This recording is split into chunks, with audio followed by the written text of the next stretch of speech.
Vengo de una familia... A ver. Les voy a contar para que no tengan tantas teorías alrededor de mi historia de vida. Vengo de una familia adinerada, ¿no? Y de una familia donde también una parte era americana. Y por parte de mi papá y por parte de mi mamá eran sumamente adinerados. Y yo creo que desde ahí empecé a tener ese tipo de educación. Mi educación era demasiado exigente de chiquito cuando era niño.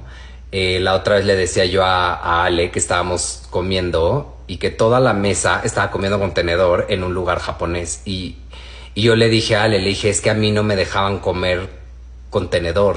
O sea, si yo no podía meter dos arroces, los dos arroces que me cupieran en mi palillo porque no sabía, me los tenía que comer, pero yo no podía no podía agarrar eso. Mi tía era demasiado exigente con la parte de los modales. Entonces era de tocar la campanita, de tener una Lazy Susan o como se llama, una mesa giratoria en el centro, era de la servilleta, como mi abuela era igual, entonces era de no se sorbe la sopa, no te acercas no te puedes agachar, o sea, tienes que acercar, no rellenas la cuchara, tienes que, cada cubierto sirve para cada cosa, o sea, toda mi niñez estuve me exigieron mucho de modales. Siéntate, buen provecho, la servilleta así, la servilleta cuando la pongas de esta manera está doblada de esta manera para que le pongas así pero que no te manche el pantalón. Y pues con esas cosas te quedas. Esa fue mi realidad en la infancia. La diferencia cuando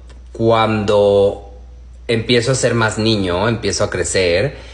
Mi papá fue el que de pronto como que se desentendió un poco de la historia de mía y de mis hermanos y dejó muy sola a mi mamá y mi mamá entonces tuvo que buscar chamba para trabajar y un poco para mantenernos.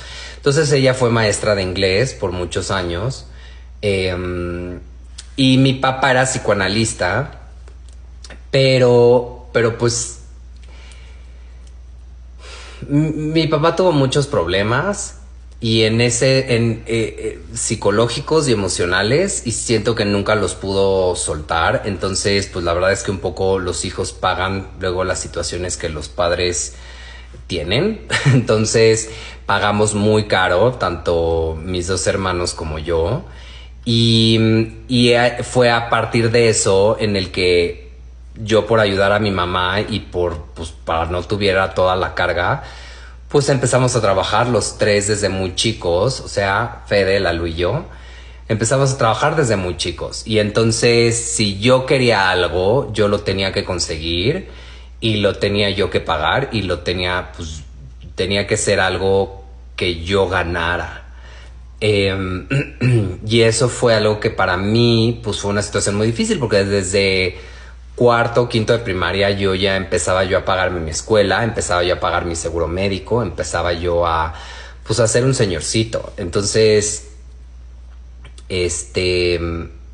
toda esa etapa, pues fue una etapa como muy complicada, pero pues fue una realidad, ¿no? Y esa fue la realidad que me tocó y pagué toda mi secundaria, pagué toda mi prepa, y además, pues bueno, me vino muy de la mano el que yo, o sea, entré a Cava cuando tenía 14 años. Entonces eso como que me ayudó mucho a la historia.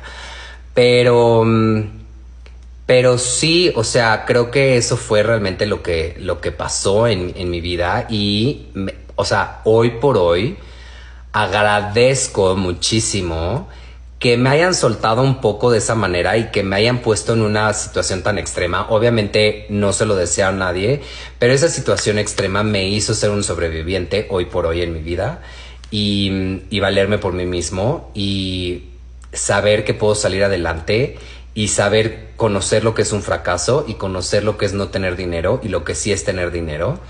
Sé lo que es ahorrar para tener algo que tú quieres y para tener experiencias en tu vida y ahorrar para poderte ir de viaje a donde tú quieras.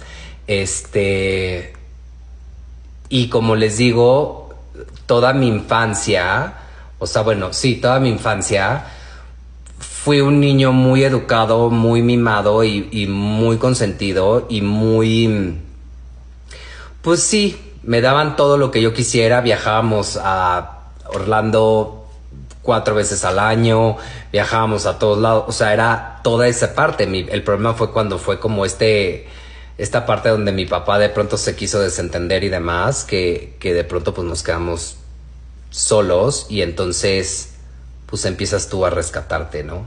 Desde ese lugar hablo de mi educación, pero pues también hoy por hoy hablo de decirle a la gente que también sé que no es tener nada.